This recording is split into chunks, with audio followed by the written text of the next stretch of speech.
When you're underground, it doesn't feel like it's part of the human world. In and around about the 18th century, I think people ventured into the cave, found a large number of human remains. Imagine that experience, scrabbling down into the dark, and one of the first things you come across is a lot of human remains. Hello and welcome to the Irish History Podcast. My name is Finn Dwyer and this is Dark History, the story of Dunmore Caves. Now, apologies if my voice is a little nasally today. I have a cold at the moment. However, this is the first show of 2020 and I'm really excited about what's ahead of us because I reckon it's a bit of a first for podcasting in Ireland.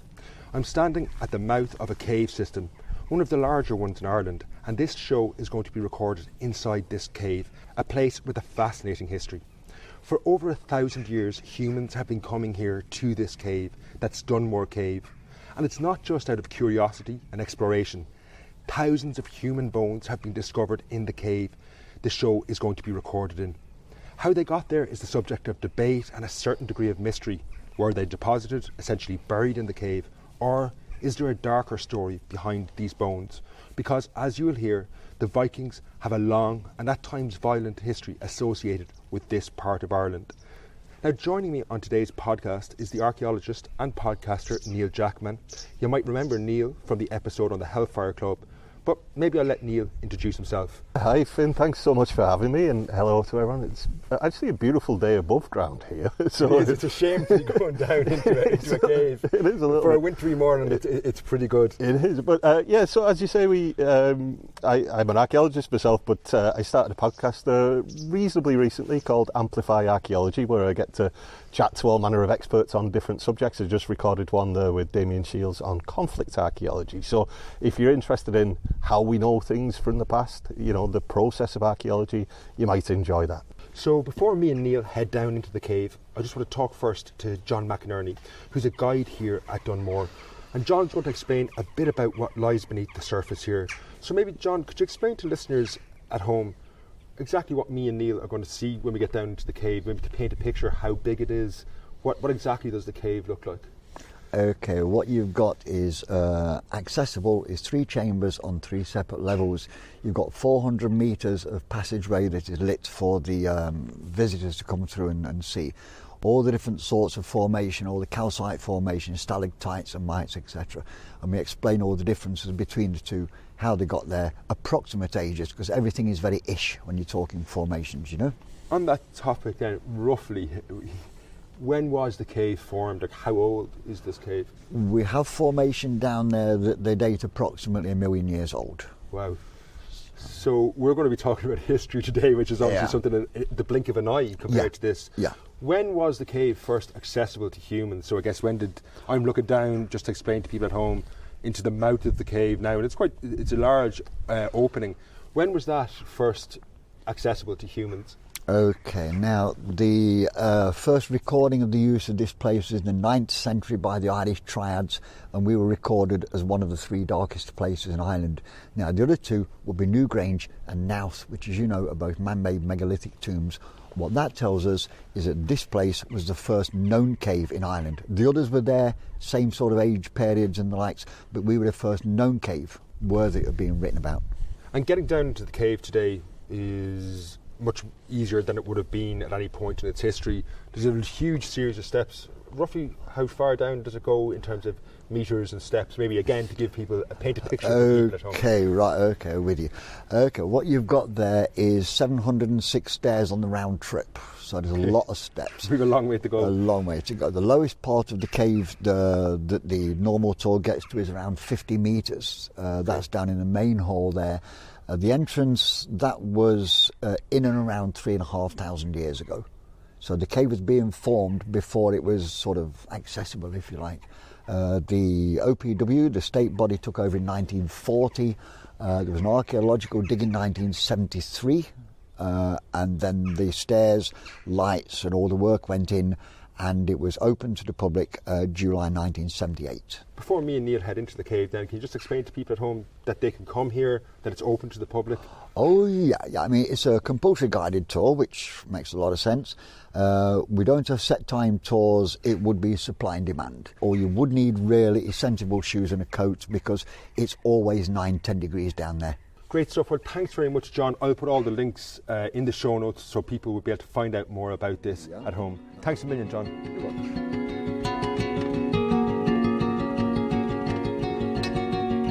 So we've moved down into the cave. We're probably a couple of hundred steps maybe down a bit now. You might be able to hear in the background, you can still hear the birds outside, there's water dripping. We're at the edge, I suppose, of the cave. We can still see light. And maybe here, Neil, if you could just explain a bit about the general archaeology of caves, because, well, later on we're going to move on to the specific history and archaeology of Vikings in relation to Dunmore Cave. Human beings have been drawn to caves like Dunmore, not just in Ireland but across the world for a long, long time. And even before there were human beings as well, you know, earlier hominid species have used caves, lived in caves, you know, treated them as ritual spaces. From at least the upper Paleolithic onwards, people have been heading into the deepest and darkest bits of the cave. If you think of Lascaux, for example, in France and places like that where they create incredible art that uses the contours of the cave, uses the natural surface, and you know, I'm sure a lot of people are familiar with Lascaux and the beautiful cave art. And these are obviously places of importance to people. And even standing here at the cave mouth, it is very much a liminal space. It's something you feel like you're crossing a real distinctive boundary. You can still see the light on one side, but you can certainly see the darkness stretching away to the other. And just actually to come in there, something that strikes me about a cave like this, we've been able to come down a series of steps. If you came here before the steps were put in, accessing the cave, which we know and we're going to hear about humans have been doing for over 1,000 years, would have been very difficult. So obviously, there's been an attachment to places like this, like you touched on ritual there. I guess places like this have that ritual symbolism, aside from just the want to explore, or the desire to explore. I think so. In a way, it's almost like I think the journey and the difficulty of the journey to caves, or the exact opposite, mountaintops, is part of the point as well. That it is, you know, it's a pilgrimage is a very Christian word, but it's that same kind of sense of you're travelling somewhere, and the journey is as important as the end destination to get into the dark of the cave or the peak of a mountain, you know. So there is something, I think, that crosses cultures about that, to get into these natural places. Caves, I must say as well, as being important ritual places, they do have a very practical use as well. They maintain a very constant temperature. It's slightly warmer in here, I would imagine, I think, than it is outside today. It's a bit warmer than it was up at the surface. Yeah, so they keep this constant temperature, so that's good for storage and things like that. And when we think of souterrains in early medieval archaeology, what are they but artificial caves? So, you know, there is a practical use to people using them as well. They were kind of thinking back to the very early humans using them. They were relatively easily defended from wild animals and things like that. There's shelter, there's safe in some ways, you know. So like there is that aspect to them too, as well as the kind of the more religious aspect. I think one of the really interesting things I read last year that really looked at humanity's existence with, you know, the underworld, for want of a better word. It was a book called Underland by Robert Macfarlane. One of the lines he has in it is that in these places, in the underworld, it's where we put things that we fear and we wish to be rid of, or conversely, things that we love and wish to preserve. On that, I think what we might do is head into an area known as the cathedral, and maybe we can start talking about some of these things that we fear or possibly love being deposited, because that happened here at Dunmore.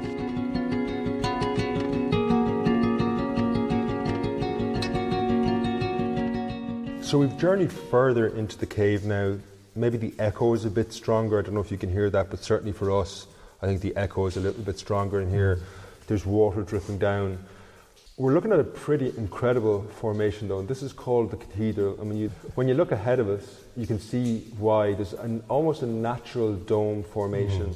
And I think this maybe reinforces why places like this must have been remarkable in the medieval period and afterwards.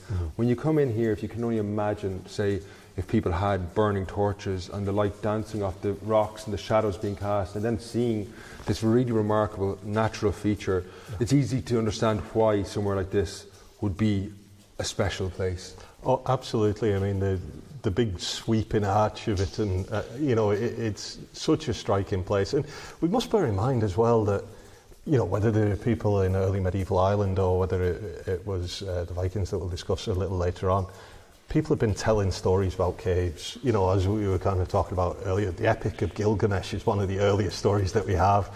That talks about, the hero trying to escape from the underworld. Of course, the Greek myths, Hades, things. So when you come into a place like this, and it feels different, and it's so grandiose, by torchlight, we have artificial light in here which still captures a lot of the atmosphere, but imagine coming in and it's pitch black apart from you and the torch. It would be quite something, I think. Maybe if we move the conversation more specific to Dunmore though, because we know that people have been coming here for over 1,000 years, that this was special in this area. And maybe in a general sense, Neil, could you just talk a little bit about what we know was happening here? Like, was it burials? Was it deposits? What were human beings from the archaeology? What were they doing here? It's a really interesting question. I know we'll talk a little bit about the Vikings in a little while, and the famous story of 930 and so on. But it seems to have, I suppose people took note of this place in terms of what we know from recorded history. In and around about the 18th century, I think people ventured into the cave, found a large number of human remains. So that would indicate there was a connection to death anyway, on some level. Absolutely, yeah. That's a debate. We'll talk about whether it was violence or the equivalent of burial. Yeah. But that this place had considerable numbers of people buried in it. And maybe just talk a little bit more about that. Yeah, it's hard to know. Dr. Marion Dowd would be the leading expert on cave archaeology in the country, and looking at Marion's work from the mid-2000s, she was involved when the OPW were putting in new lighting systems, I think, into the cave, and she made a number of discoveries of human remains then. The larger amounts of bones that were found in the 18th century, we don't know too much about, as far as I am aware, how they were laid out and things like that, whether they were articulated skeletons or whether they were kind of jumbles and disturbed. There was further excavations in the 1970s too. And again, I wouldn't be an expert on that, but I know that from reading Marion's report and so on, it didn't seem like they were fully laid out burials as such that she was finding. It seemed to be more kind of disturbed human remains that was, after analysis, gave us an indication that there was, children that were neonates. That means, they either died at childbirth or they were, buried with a woman who died while she was pregnant, all the way through to juveniles, adults as well. So you had men, women and children interred in here, which is quite interesting. Yeah. That touches on another aspect of the cave. I actually grew up not far from here. I'm originally from Castlecomer, and obviously Dunmore Cave was a feature in the landscape that people would have known about, but there was two stories always associated with the cave when I was growing up. One, that there was a tunnel from the cave either into the castle or the town hall in Kilkenny. I'm not sure why you'd have a tunnel into the town hall, but that used to be a story, and I actually found that in the folklore archive collected in the 1930s as well, this idea that there's a tunnel from here into the... But the second one was the association of the cave with the Alice Kittler witchcraft trial. Now, I've made a 3-part podcast series on that trial, and people, if you want to know the background to that, I'd recommend listening to it. But it's basically Alice Kittler being one of the first people accused of witchcraft in Ireland and tried for it. But I guess what I'm getting at is it's easy to see how stories like that could emerge if in that 18th, 19th century people are coming down into the darkness here, and even in the 18th and 19th century, it's worth bearing in mind there's no electric lighting. Yeah. They're accessing and seeing the cave very much in the same way as people in the early medieval period would have seen it. And it's easy to see how a story then, if they're coming out and saying, there's this cave down there, it's full of human remains, how these, I suppose, supernatural associations, I'm thinking of Alice Kittler, get associated with it. Absolutely. I mean, imagine that experience. You're coming down, you know, you're interested, you're curious, you're intrigued, you're coming down, scrabbling down into the dark with the torches, perhaps with a couple of companions, and one of the first things you come across is a lot of human remains.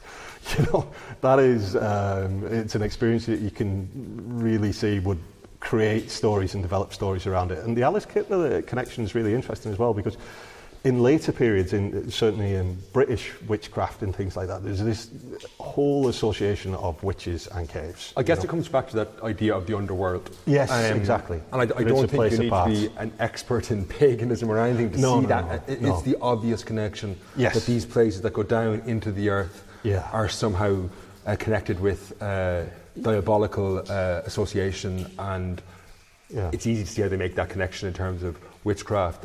I think that's it. It's when you're down here, it's different to being on top of a mountain. Even mountains can feel very otherworldly in a lot of different ways, but when you're underground, it doesn't feel like it's part of the human world at all. So it's especially when you see these kind of, you know, different rock formations and things like that. The light from the torches would be casting all manner of shadows. It's very easy to feel like you're on, you know, you've descended into Hades or hell or some kind of different environment altogether. It has its own particular feel to it. And even looking around it now, and you're looking at some of these rock formations that almost look alien, you know, they just aren't like your lived experience. There is actually, as Neil says that, I looked over my shoulder and there's a stalactite behind me that looks remarkably like the species from the film Alien. It does, that's what I was thinking of. Yeah, it really does, and it's quite striking. Yeah. Maybe what we might do from here is head to the other end of the cave, and there we can start talking about the Vikings, because we know of a very specific event that took place here, and there's a very interesting connection between that event and some of the human remains. I might take a break in the podcast here, but we're going to talk about the Vikings and the Viking Association with Dunmore Cave, which is an extraordinary story. We're about midway in our journey through the cave to where we want to go. We've retraced our steps about 50 or 60 metres, and we've come to the back of the cave where in the distance now we can see the light coming in. However, there's a small little passageway about 4 metres over our heads from the cave floor, and that's where we're heading. Now today there's a spiral metal staircase that makes this very accessible. But I just want to highlight this to you, given the stories we're going to talk about, how inaccessible this part of the cave would have been back in the early medieval period. As I say, it's about 4 or 5 metres above the surface of the cave. So what we're going to do is head on up there, and we're going to have a fascinating chat about the Vikings and their association with Dunmore Cave.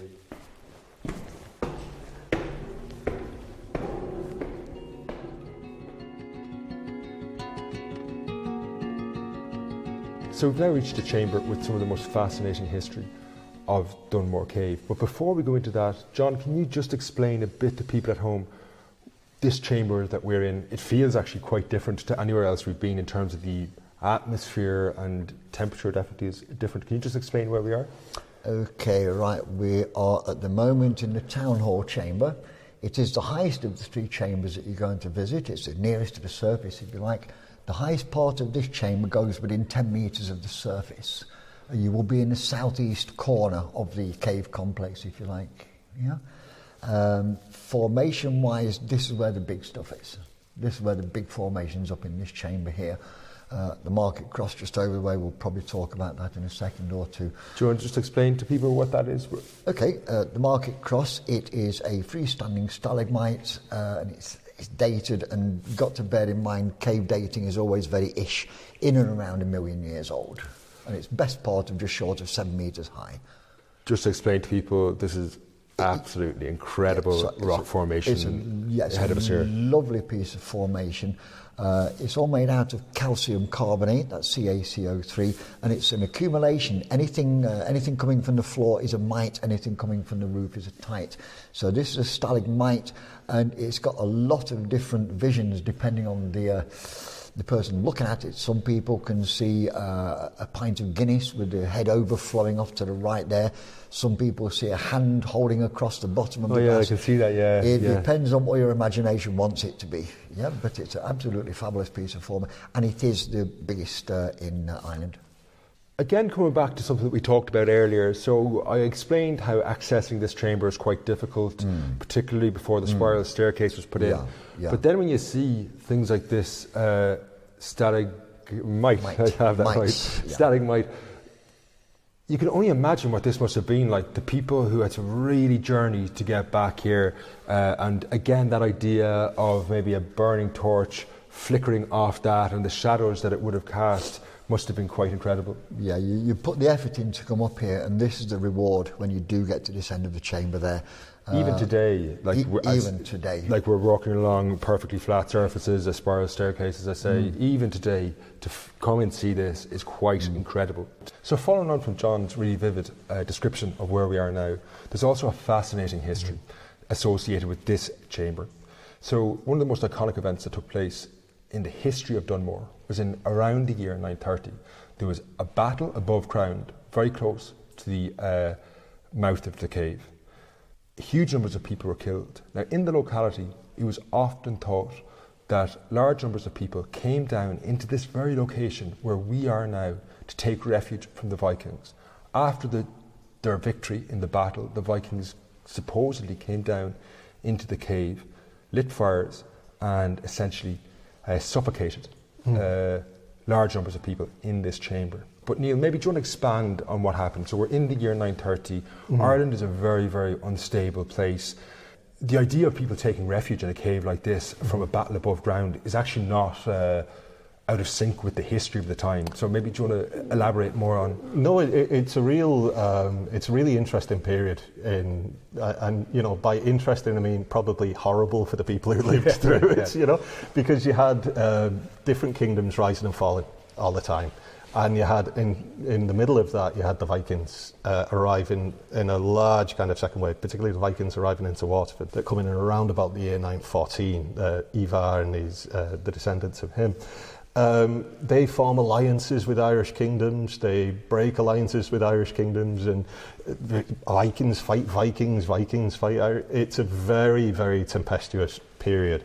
What's interesting about this particular case is that you have multiple historical sources pointing to one event in and around the year 930, as you say. So you have the Annals of Ulster, the Annals of Inishfallen, the Annals of the Four Masters, and the Chronicon Scotorum. Now, it's important to note that not all of those are contemporary with the events.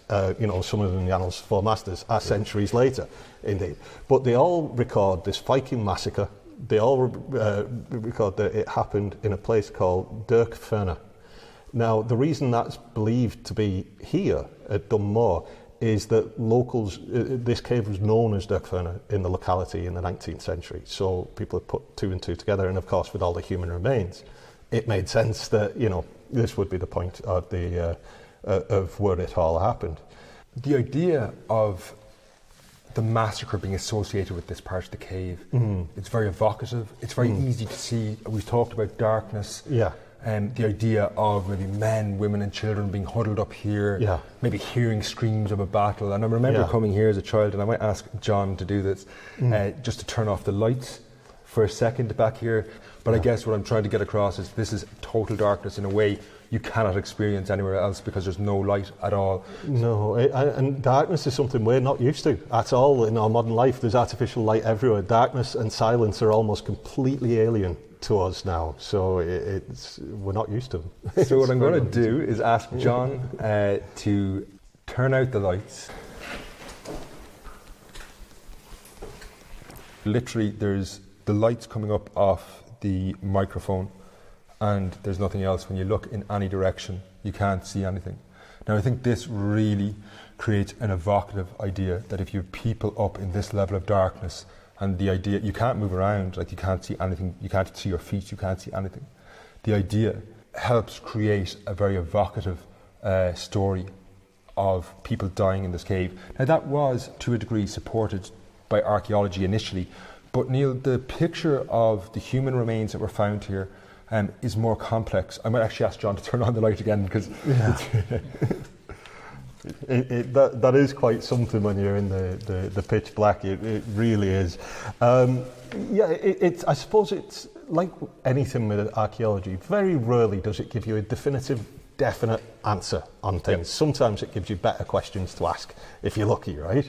But because of those historical connections, and because of the quantity of human remains, traditionally, certainly up till Marion kind of reassessed a lot of the remains with Dr. Linda Lynch, analysing the remains, there was certainly the picture, because of that strong historical story, that these were victims of the Viking massacre. And in fact, one of the most common stories, I even put it in my own guidebook to Ireland's Ancient East, I did featured 100 archaeological sites, and Dunmore being one of them, was that the Vikings almost killed all the people down here by accident. They had a look, they saw it was a massive cave system and thought, we'll smoke them out, lit large fires, and the people inside unfortunately suffocated because the oxygen was burned out.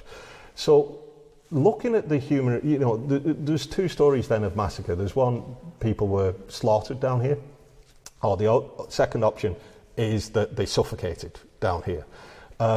So when Linda Lynch looked at the human remains, not one of them showed any marks of trauma or violence.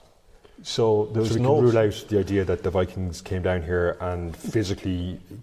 chopped into people. Yeah. Well, I mean, as I say, there's a large amount of the human remains have never been studied. The ones found, the majority hasn't been studied. But certainly of the ones that were looked at, there was no marks of violence. There was no sword cuts, which traditionally, you can see other examples in archaeological sites where people have died by blades, axes, swords and things like that. None of that.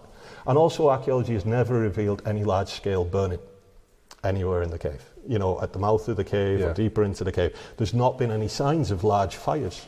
So, and especially the type of fire you would need to disrupt the oxygen in a cave as large and extensive and complex as this as well. So if they weren't massacre victims, if they weren't killed accidentally or deliberately, how did all these human remains get in here? And I think that in itself is an interesting story.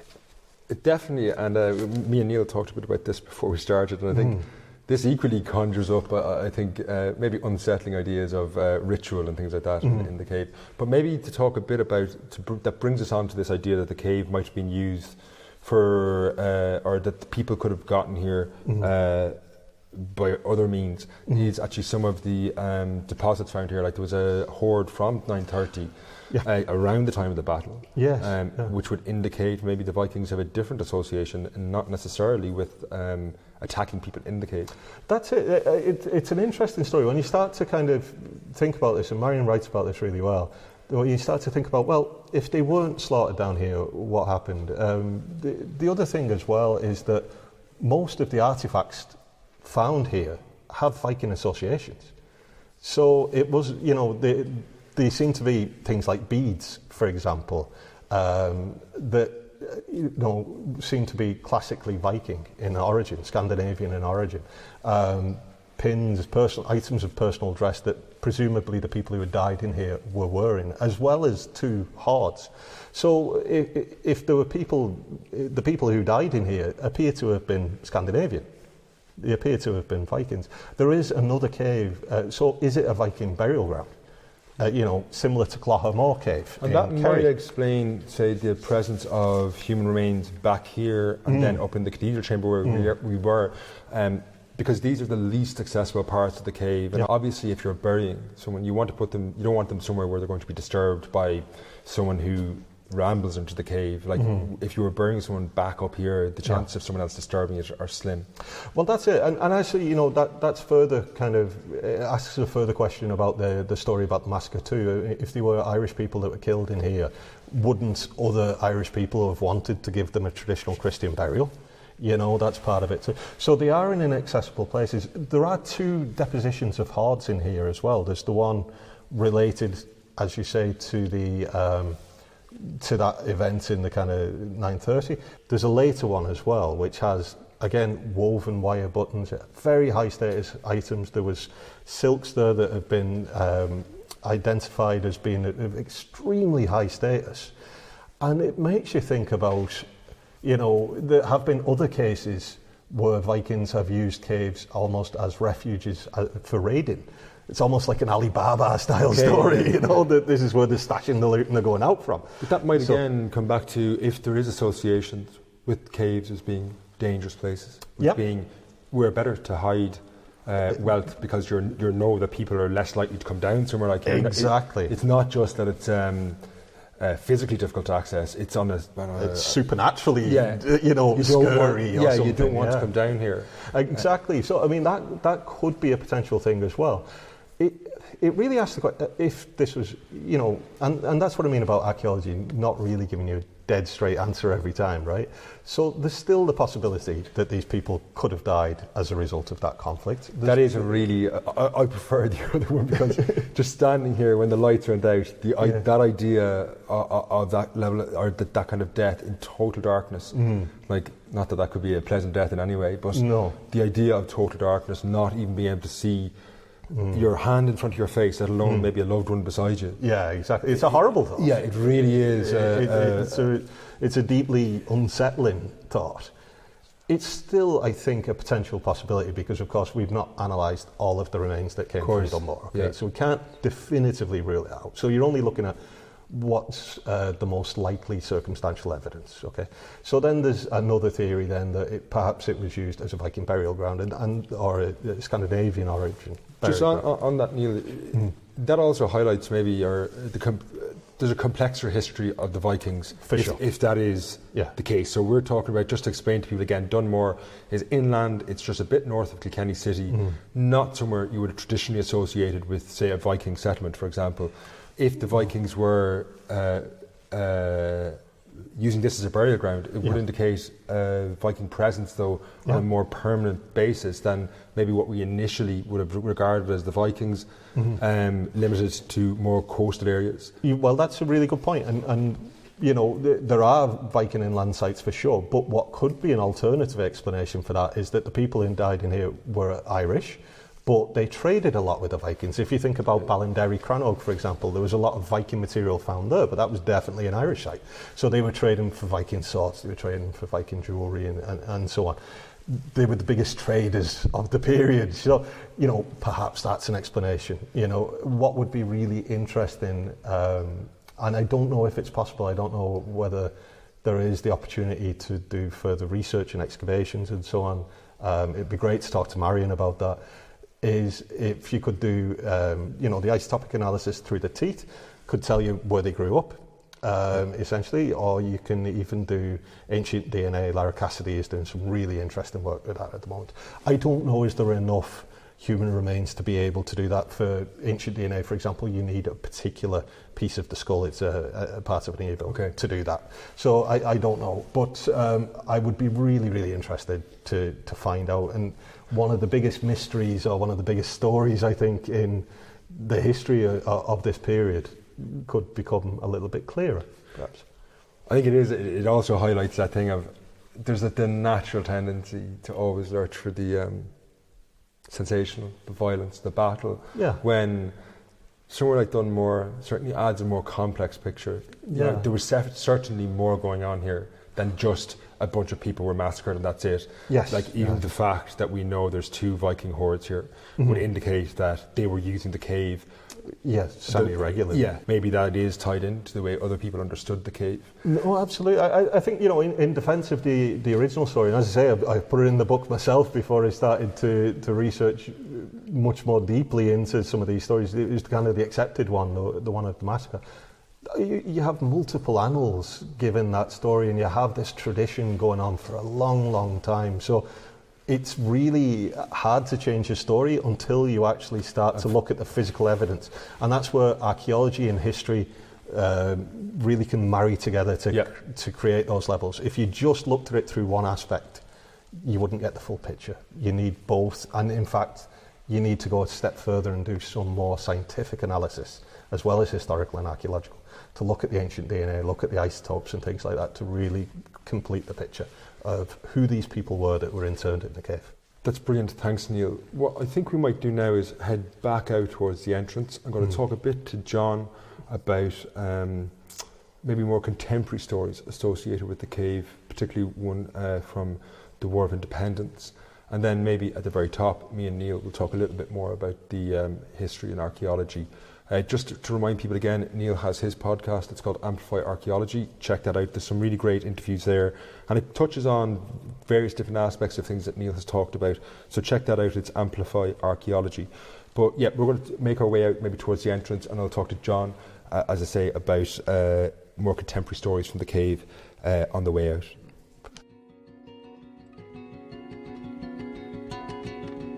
So we've retraced our steps and we're back near the mouth of the cave. But John is going to talk a little bit now about more contemporary histories, because Dunmore Cave wasn't just used back in the early medieval period, but there's a famous account of events here during the War of Independence, John. Yeah, there's a lovely book by Judge Comerford. It's called My IRA Days, and there's a whole chapter about his visit to the cave one evening with a bunch of locals.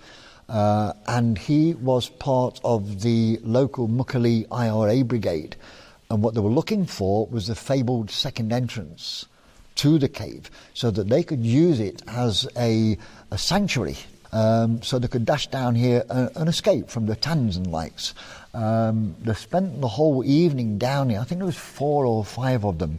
It's a lovely, lovely read, because it tells of all the cutting across the fields and hiding behind the hedges, so in case they got seen from the main Castle Coma Road there.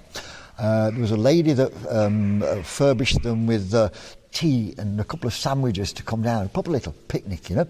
And they went all over the cave looking for this second entrance. They were going to use it to hide. The Tans would come in, they would escape out the second entrance, possibly heading towards Muckalee, that direction there.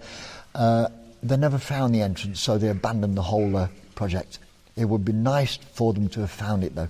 Really, really would. Really, really special. It's a great anecdote, and kind of highlighting the idea that this place has always drawn people through its history. Like we're talking 1,000 years through, from actually 930 through to 1921, to nearly on, right on. Yeah, and it still holds the unknown, like the fabled second entrance. You know? That's fantastic, John. Thanks a million for your time. You're welcome. You're more than welcome. Me and Neil are going to talk a little bit more about the history of the archaeology back at the surface. I don't know if people at home can hear it, but you can kind of hear we're moving back through the cave, because now you can hear the birds outside, whereas the jackdaws much further. And actually, oddly, where we are now, it's getting colder as we move back to the surface. It was much warmer. It is colder. In the other chambers. It's far colder, because that was 9.4 and 10.2. respectively in the chambers we've just been in. I'd say we're dropping down now back maybe to about 2 or 3 degrees. Wow. So there is a big difference. The influence is at the entrance. Once you get back into the further the further realms, it will stay a constant temperature. It's perfect for white wine. I'm not telling you where you have it.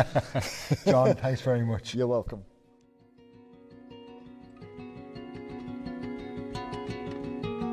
We're a little bit out of breath. We've come up the steps from the cave.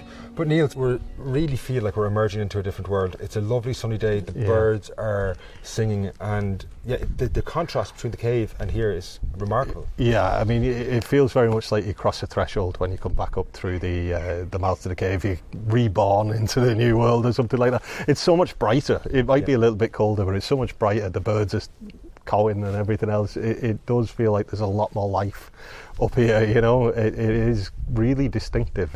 It's quite uneasy, so you could see how it has, you know, developed into absolutely, like that people felt if you're burying someone back down there, you're definitely going into a different world. Absolutely, and it feels like a world of the dead in a sense, you know, which sounds very dramatic and so on, but I think when you're in the depths of a cave, it does feel like a different place. It has that, definitely, without doubt. With that, I'm going to bring the show to an end. Firstly, I'd like to thank Neil for coming up. Thanks a million, Neil. And don't forget to check out Neil's podcast. That's Amplify Archaeology. I'll have links to it in the show notes. But yeah, thanks a million, Neil, for coming up. Oh, thanks a million for inviting me. I mean, what a brilliant day to go down to such an incredible place with a massive story there. A story that hopefully will develop into the future as well. Also, I'd like to thank John for his expert knowledge. Having someone on the podcast that's been at this site for decades, you get that level of knowledge that I think is probably irreplaceable. You won't get that anywhere else. No, absolutely. I mean, he's a brilliant storyteller. But to begin with, but he can't, he really brings the character of the place to life. And I think, if I can do anything, it's to say to your listeners, please come and visit Dunmore. Yeah. It's fantastic. It's quite an experience. It's the kind of place you can go on a bad day too, because you're underground. It's like so. But no, it is an incredible place, and it is something quite different. So if you get the opportunity, please do come and see it. That's brilliant. Thanks, Neil. I'll be back next week with a very different show. But until then, Slán.